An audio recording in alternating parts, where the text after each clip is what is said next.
Welcome everyone to the 30-minute Midas touch from beautiful Dyersburg, Tennessee at the Herb Welsh Wrestleplex. Now, here is pound for pound and inch for inch, the best of the best in professional wrestling today. A wrestling genius worth his weight in gold. The Golden Boy, Greg Anthony. Ladies and gentlemen, welcome to the 30-minute Midas touch. I am your host, the Golden Boy, Greg Anthony, and with me is my co-host, Mr. Multimedia, Mark Tipton. Mr. Multimedia. Well, I certainly appreciate a new accolade for me again this week. I don't know if I quite qualify for all of that, but I did consume my fair share of media this week because I wanted to prepare myself as best I could. We've talked about in the past how voluminous the amount of professional wrestling that's available to watch is for the average wrestling fan, which I count myself among those. And what I did is I attempted to, in preparation for today, just kind of consume everything that was produced this week in essentially one sitting. And because what we want to talk about today is kind of a current events version of the 30-minute Midas Touch podcast. I think everyone understands that where we want to start this discussion is what was probably the biggest news item or blooper reel, depending on your perspective on it, and that was AEW's decision to headline their most recent pay-per-view with a exploding barbed wire match, and how it turned out in the end. Yeah, absolutely. Okay, anybody that's listened to this program probably any length of time knows that I am not going to be a fan of this concept at all.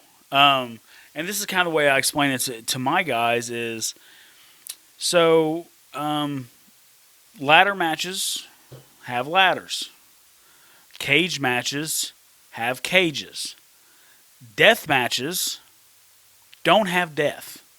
If anything, like we were talking about it yesterday, actually it'd more be like near-death matches, because that would be more apt, right? Because it's a near-death experience for a lot of them. So to me, because wrestling's all about selling what you're fixing to do, or selling the match, or selling your opponent, or whatever it is. So if you're trying to sell a match and you're going to call it a death match, well, you're not going to be able to pay off with that. So you're already starting yourself behind the eight ball. All right, so let's get that out of the way first. Obviously, I don't like death matches. I don't like the concept that this is the main event of your pay-per-view, that you're trying to tell everybody you're a sports-based product. We keep going back to that because that's what they said when they started. They were going to be a sports-based product, and no matter how far they get away from that, that's what they told us they were going to be. Yeah.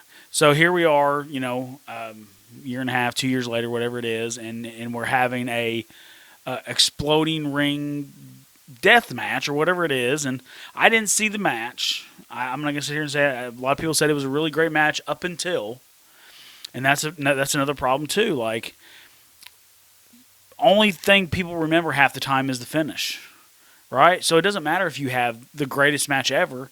If your finish is fucked, then the match is fucked. And in this case, it was the main event of this pay-per-view, so it means the pay-per-view is pretty much screwed too. You understand? So like, the whole theatrics behind the exploding ring, like when they do it in Japan, obviously, it's a big deal, and like it looks violent. It looks like, how do these guys are going to survive this? You know what I mean? Well, this ended up being like a sparkler show, and everybody immediately jumped on it. It was great to see everybody just finally unify and go, well, yeah, that was the shits. But like the one of the main problems I had was, AEW as a company, when you make a mistake like that, you have to own up to it. You can't. But everybody from the AEW camp has just been making excuse after excuse after excuse. Like, oh, it wasn't because we skimped on money. It was explosions are unpredictable and blah, blah, blah. They're just trying to make all these different excuses. Well, at the end of the day, it's your job, and you failed at your job. So someone needs to own up to that and just try to move forward from there. But yeah, I'm not a fan of the exploding ring. I'm not a fan of AEW doing that. I'm not a fan of their handling of the situation in the aftermath. Well, okay, you actually went into a couple of aspects of this that really caught my attention. Because as you were talking, you mentioned you have death matches don't have actual death. Beyond that, we have an exploding barbed wire match that's really not quite so explosive. It was more of a sparkle shower, kind of like when Shawn Michaels used to come out. There would be Christian would and who is also very much in the news that we need to get to at some point during this conversation. And so really that was what you sold the audience on. Now, in fairness, I did not watch this event either, although I'm tempted to just because of the newsworthy and I would say somewhat ironically historical to professional wrestling history that this was. But that was what was being sold, was that the explosive part, and then that doesn't happen. So have you really left a bad taste in the mouth of the fans when the talent in the ring, and I heard the same accounts you did, every account I heard or read indicated that the match itself was tremendous that Jon Moxley and Kenny Omega put together, to their credit. Do you think it's a danger from the business aspect to not deliver for the paying audience who paid pay-per-view, I believe is $50 or something like that, to watch this event? Yeah, that's a huge issue. I mean, like, back in, it's $60 actually. Oh, excuse me. Yeah, $60 for an AEW pay-per-view. And meanwhile, you're going to be able to get WWE pay-per-views for $5 a month through Peacock, right? So you're telling fans that your product is worth 12 times more than the WWE, right? Whether they actually believe that or not, or whether that's their intention, just from the pricing standpoint alone, that's what you're telling your fans and your fan base, right? So when they plop down $60 to watch this pay-per-view and you under-deliver, that's a huge issue. Like I always feel like, and that's something I've always kind of been proud of with our company, is I always feel like when it comes time for those big matches or those big moments or those big shows, we knock it out of the park. We try to deliver as much as we can. So like, it's a huge issue, and it's got to start from the top. Like Tony Khan, like we said before, maybe the nicest guy in the world. He seems to be the most generous guy in the world. But as far as having wrestling acumen, professional wrestling acumen to be the president of a national company like this, it's embarrassing to see some of the stuff that they've done and come up with. All right, and we discussed their handling of the situation. As I watched the AEW product this week, it seemed to me that their decided response to this was going to be just kind of make light of it as best they could. On Dynamite, they directly referenced that it did not go off very well, and how the involvement of Eddie Kingston really looked ridiculous as he throws himself on Jon Moxley on a very unimpressive fireworks display that, and how it really made everyone look bad. They seem to want to just handle it almost in kind of a, hey, laugh it off kind of thing. Do you think that would be better than not acknowledging it at all? I mean, me personally, I would make some veiled reference to it, but I would not put any more weight behind it. You try to get that as far out of sight and out of mind as you could possibly be to your fan base. Okay, time to move on. Do something else and get them off of it and start talking about something else. Because let's face it, that thing is going to live in infamy forever. You understand? Now that it's happened, it's going to be one of those bloopers or those what are they called? The botch. Yes. Sorry. That'll make a botch video. Yeah, that's going to be one of the biggest botches in wrestling history now. Yeah, Botchamania. Botchamania, yes. For sure. Yeah, I mean it's obviously, and just like you said, Kingston's reaction. Poor Eddie Kingston.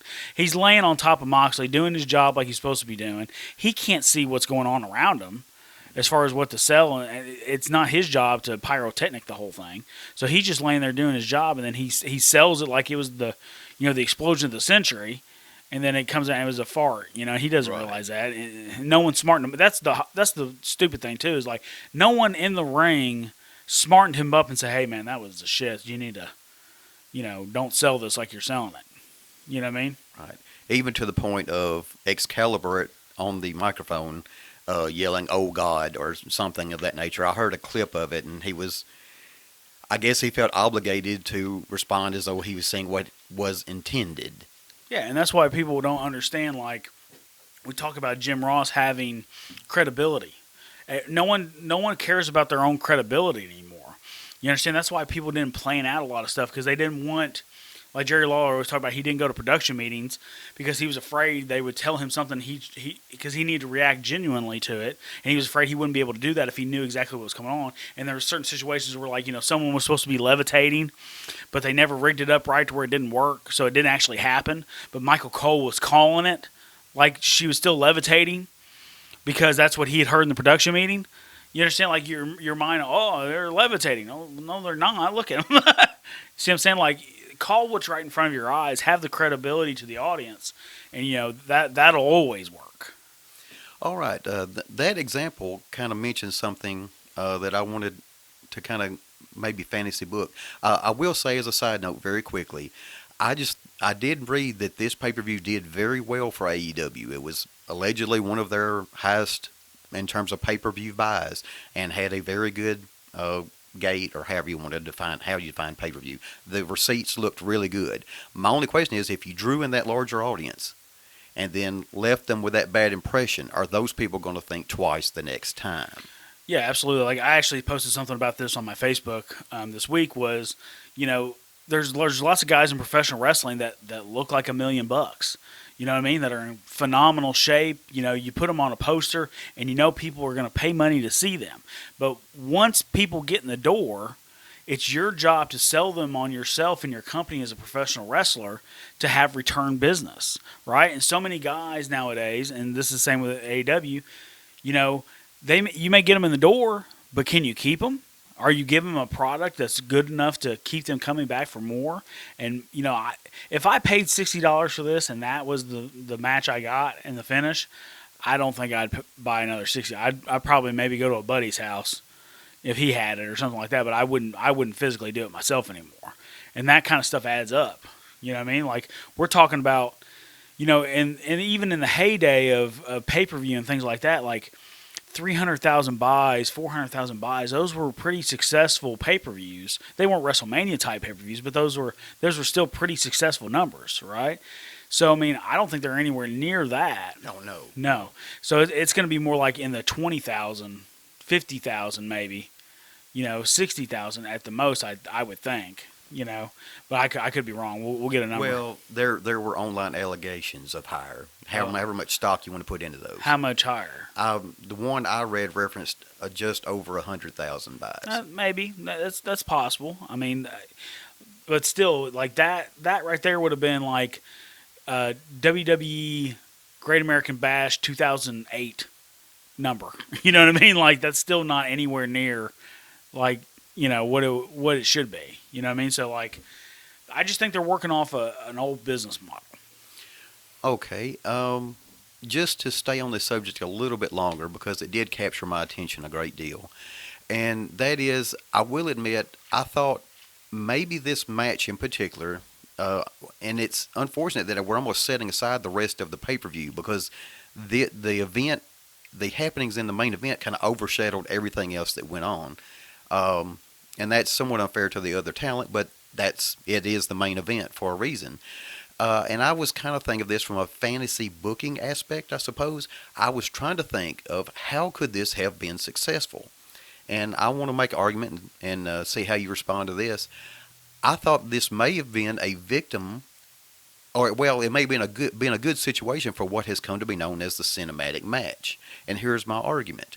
This was a live event. Tony Khan appeared on radio shows, I believe Busted Open, among others, I heard him on, in which he was proud that they were going to have larger numbers of people at Daly's Place for the live event, is the way I heard it described. And obviously having fans back is something that I very much want to see. I miss this dearly. It has adversely affected my enjoyment of professional wrestling products just watching as a fan. So he had that on one hand.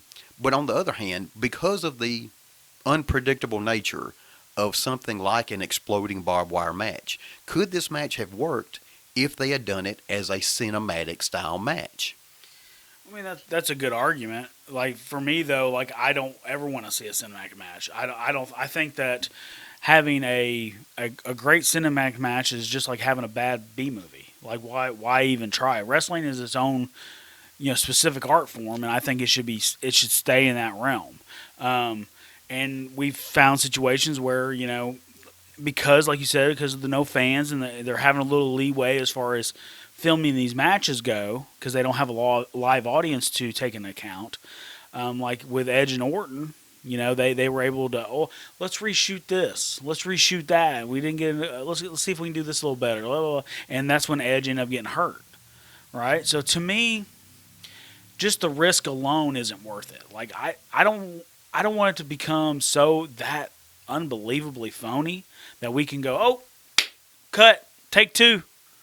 If something goes wrong, like I don't ever want that to become the norm in professional wrestling. So like, I hope that's not ever where it goes. But like I said, cinematic matches are a thing we're gonna cover at one point. We're gonna cover in one whole episode. But I don't want to see that at all. All right. Well, my argument was based upon because so much was hanging on the exploding aspect that I thought. But they had a live audience there.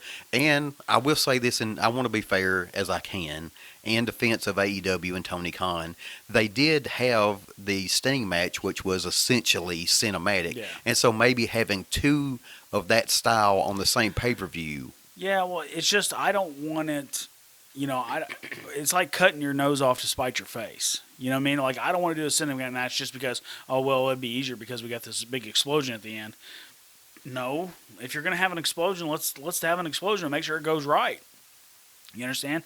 Like what the fun of wrestling is working within these parameters. If you can just go out there and do anything and nothing makes sense, then anyone can do it, right? Or supposedly. And I have heard that. Yeah, and that's completely wrong. Like working within the confines of the storytelling and the real world parameters is what makes it great. All right. Well, thank you for indulging me on that. This subject did capture my attention as a fan a great deal. But we do need to turn to a subject which I do not enjoy. I do not look forward to discussing, but it was a part of the wrestling news of the week, and that is the events surrounding the current or former professional wrestler known as Joseph Ryan. Okay, I didn't like Joey Ryan. Okay, let me start over. I liked Joey Ryan years ago when he was just this sleazy looking character, But the minute the dick flipped happened and the porn, sponsorship and like all this kind of really overly sexualized professional wrestling stuff started, I completely checked out. Now me and Matt, we had a run in with Joey Ryan before the dick flip stuff, in which he did something I believe was completely unprofessional, and almost severely injured somebody. Who would think that Joey Ryan would do something like that? But he did something like that, and like I just turned off on him. Then I was hot. Then like we almost got into a fight then, but like. Joey Ryan, like when all this stuff came out about the speaking out movement and things like that came out, there was a lot of guys that were thrown under the bus with that. Like besides that, but yeah, Joey Ryan, like, it turned out that he was, guess what, guys? He was a horrible human being. Who would have known this guy that only gave two shits about himself and not the wrestling business as a whole, would actually turn out to be such a dipshit. But here's the thing, like everyone said when it happens, he's done. He'll never wrestle again. He'll never do this. And I knew it. I said, give it a year. Give it a year, and he's going to get back somehow. He's going to either try to get booked, or one of his buddies out in Southern California is going to book him, or something's going to happen. Sure enough, almost a year to the day, he tries to do an event in Knoxville. It turns out it's his event, which is mind-blowing too, right? So he tries to do his own event. It's called Charity for Women, right? And he puts himself on the poster. Now, this can be looked at as a couple different ways. Like, either one, he's so egotistical to think, I'm trying to get back in the business, but I'm going to go ahead and I need to put my face on the poster. Like, why not not put your face on the poster and just let the show run, and maybe you're there and see how people react to you then. But no, he puts his face on the poster. So that's one. The other theory is that he's doing this on purpose to show people, because he has some court cases going on where he's suing these women that have cost him his career, right? So maybe he's doing this to show the courts, hey, look, I tried to run a show, I tried to make a living, and I got canceled. I got canceled immediately just for having my picture on a poster. What I mean? So he could be trying to make his own case for himself, But either way, like we said, Joey Ryan is a piece of shit. You know what I mean? He's done so much damage to the overall presentation of professional wrestling. We're still having to fight back from the damage he caused before. All right. I guess what I will do is, I did mention being fair earlier, so let me try this. I did at least read, and he has released some, I believe it's on Twitter or something, he released some statements that he would or has dropped at least some of the lawsuits he had going as a result of the speaking out allegations and so forth. And he indicated this was part of his recovery. He has, according to what I read, he has entered a 12-step program for his addiction. And that part of this was... What addiction is that, Mark Tipton? He is allegedly joined and is going to weekly meetings for a group that is referred to as and I hope I get this right, the Sex and Love Addiction Anonymous is the organization. Yeah, someone's a pervert, or someone's trying to force themselves on women, and they're a sex addict. They're not just a rapist pervert. So like, whatever. He's gonna try to spin it any way he can, because I don't think he has any other qualifications to go out and, do anything of worth. What else is he going to do? Is he going to run the local Home Depot? I don't know. I mean, I seriously doubt he could build anything, because he's more apt at tearing things down. So.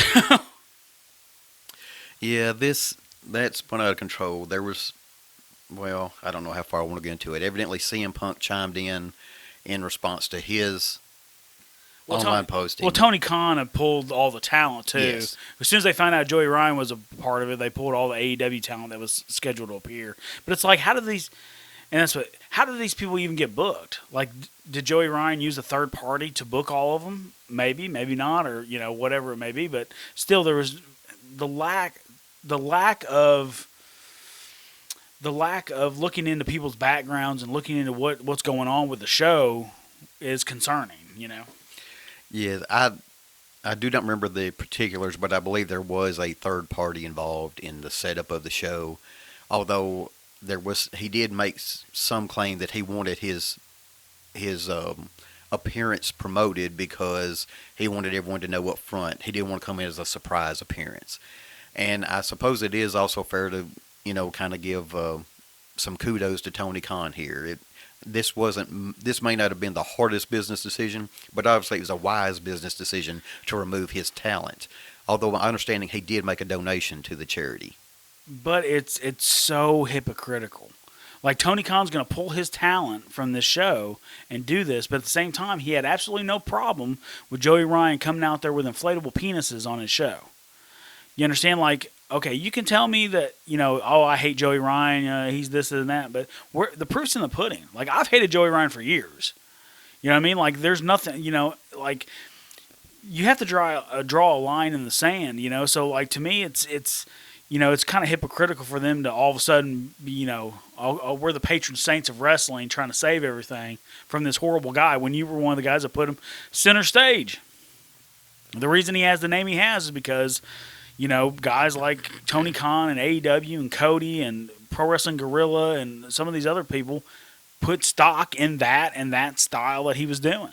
So, all right, let me make as quick and less than graceful transition to any other subject, but there was one other subject, and it's kind of more back on the AEW, and because they're working in relation with Impact, they're at the closing segment of Impact. As a fan, this caught my attention, and I want to let you straighten me out if I understand this incorrectly, but at an upcoming Impact Plus show, I believe is occurring on the day we're recording this show, that they're going to have a title unification match in which Moose, the TNA heavyweight champion, and Rich Swann, the Impact heavyweight champion, are going to unify the two championships. The key to this is they have a working relationship with AEW. And Scott D'Amore, I believe, was out there making this announcement. And they were talking about that whoever won this match would go on to face Kenny Omega at the next pay-per-view, which led the question in my mind is it was implied to me that the AEW and Impact TNA combo champion, those two championships would be unified. That did not make a great deal of sense to me. Well, I don't think it's not unified. It's more like Kenny Omega is going to be like the belt collector. Okay. So individually, he's going to be the AEW champion. He's going to be the Impact champion. He's going to be, the AAA champion. All those different titles and things like that. So he'll just have all the titles. The unification would be obviously you unify them and then you have one title to show your unification. Right. Like we actually have that here in Pro Wrestling Mid-South. Our title is unified with the old traditional championship wrestling heavyweight title, the NWA Mid-South title, AAW title from a company around here, and things like that. So Pro Wrestling Elite was another title. But those are actually unified into one title. So, yeah, this is more of a belt collector situation with them. But I want to one quick point. We'll get to moving. But you said it's Moose, the TNA heavyweight champion, versus Rich Swann, the Impact heavyweight champion. Correct. The problem with this is the word heavyweight. Yes. Yeah, and that's one of the reasons we lose credibility in wrestling is because Impact heavyweight champion and Rich Swann's 170 pounds. If he's going to be a heavyweight, if it's going to be a heavyweight title, then it needs to be a heavyweight with it. So those are just little things that we could change in our business to move past that kind of thing. We can get some more credibility back. And where an invention such as the X division certainly was a wise thing. And thank you for I guess I got on that track because they were unifying their two championships, and then they said that one immediately going to face Kenny Omega. Yeah. I had unification on my mind, which I thought from the perspective of Anthem or AEW seemed like a incredibly terrible idea, but it's kind of where we are in wrestling that I thought that might be something they were considering. And it's not completely off the table. We're just speculating, really. But, I mean, I think that's what it's going to be. I think it's going to be, like I said, a belt collector situation where he's just individually all these different champions and carry all the titles out. But, like you said, we're at such a weird point in professional wrestling. They may actually think that's a good idea, that AEW is going to, unify their title with a much, much lower on the rung company than themselves, in order to make themselves seem bigger, and that's not how that works. So...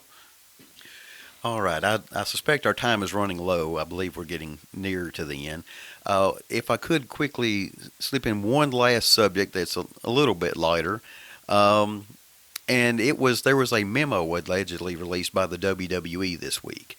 Apparently they have banned or outlawed the leg slap and threatened fines for those who fail to follow this edict from the management. Well, they say that, but I just watched part of NXT the other day, and they were slapping the fuck out of each other still. The thing with this is, and this is what I tell everybody, listen, the leg slap or the chest slap or whatever the case may be, that kind of thing has been a part of professional wrestling for 40 or 50 years. Okay? I've seen it. I can go back to matches where it happened in the 70s and things like that, okay? So it's not that you do it, it's that you do it so frequently, right? It's you can throw 5 punches, right? But then that 6th one is the slap, right? And that makes the sound, everybody, of course, everyone's just, oh, where the hell did that come from? I mean, he must have really tagged him with that one. See what I'm saying? Like, it's part of the suspension of disbelief. But when you sit there and you slap yourself over and over and over again, then everyone can see what's going on, and that's where it's coming from.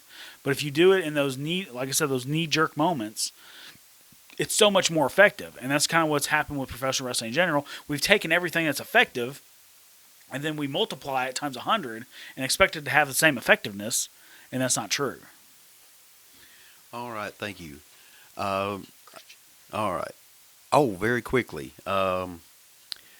Also at the pay-per-view, and unfortunately something that kind of got overshadowed, and that was the debut, the much anticipated debut of this mystery signee for AEW, and that was Christian making his Christian Cage, I suppose I should say, making his AEW debut. Yeah, I mean, Christian, I love Christian. I think Christian is one of the most underrated, underappreciated in-ring workers of the past 25 years. He's phenomenal. When he was a babyface and he had to put a heel over clean, like his psychology to get to that point, to where it didn't hurt him and it made that guy look like $1 million, was just a thing of beauty. You know what I mean? Anytime we're going through a situation like that, I tell guys to go watch that. You know what I mean? Because he found a way to do it so beautifully. It was just one of the most beautiful points of storytelling that I've seen.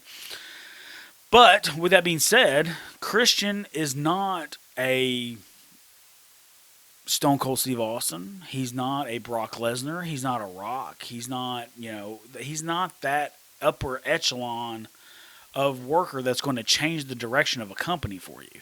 He's going to give you a lot of great matches. Every main event that I've ever seen Christian Cage in has been knock out of the park great. You know what I mean? I've always got my money's worth with that. But like as far as, eyes on the product, transcending the business, he's not going to do that. And AEW, they try to make it sound like it was a big deal, and it is a big deal, but it's not as big as a deal as it happened. Well, then someone says, well, AEW didn't make a big deal. The internet made a big deal. Well, perception is reality.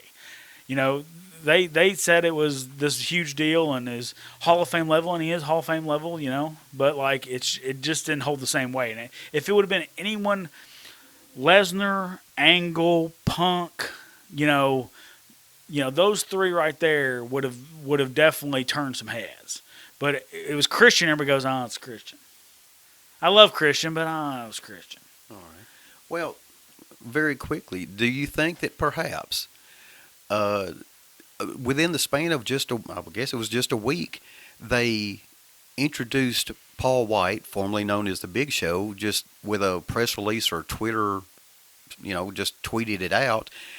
And is it interesting that maybe they kind of undersold the acquisition of Paul White and potentially oversold the acquisition of Christian Cage? Yeah, that sounds about right. And that's very indicative of professional wrestling today. Is it's always oversell and under deliver. You understand? Like they're overselling all their importance or what they're going to do, but then they under deliver. Just like the exploding barbed wire cage or whatever. Right. Just sell it for what it is. Sell it for what it is. You could say, hey man, we got a signee coming in, not even I would much rather just seen him come in. You know what I mean? Just come out of nowhere. And then that would have been a bigger shock. But then they got everybody talking about it and they got the buzz going, and then it didn't go where it needed to go. But like Mr. Mark Tipton said, we are definitely over time. We're never going to be exactly 30 minutes. We're always going to be a little over, a little under. I am your host, the Golden Boy Greg Anthony, for my co-host, Mr. Multimedia, Mark Tipton. Thank you and goodbye.